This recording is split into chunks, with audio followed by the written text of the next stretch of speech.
Welcome to Chillin' 101. We hope this video helps. In this video, I will show you how to connect a TP-Link Wi-Fi router. First, carefully unbox your new router and locate all its components. Plug the power adapter into the router and then into a wall socket. Next, take the included Ethernet cable and connect one end to the blue WAN port on your TP-Link router. The other end of this cable should then be plugged into an available Ethernet port on your existing internet modem. Now that your router is powered and connected to your modem, it's time to connect a device. You can use an Ethernet cable to directly link your computer to one of the router's yellow LAN ports.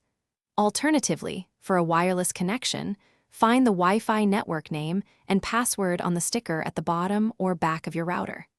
Select this network on your device and enter the password to connect. With your device connected, open any web browser.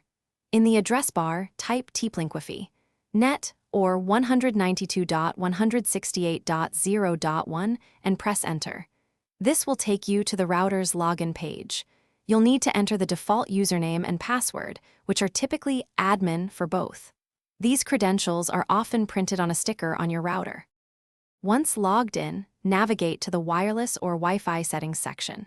Here, you can personalize your network. Change the default Wi-Fi network name, also known as the SSID, to something memorable and unique. Crucially, create a strong new password for your Wi-Fi network to ensure security. After making these changes, save your settings. The router might then ask you to restart it for the new configurations to be fully applied. Thanks for watching.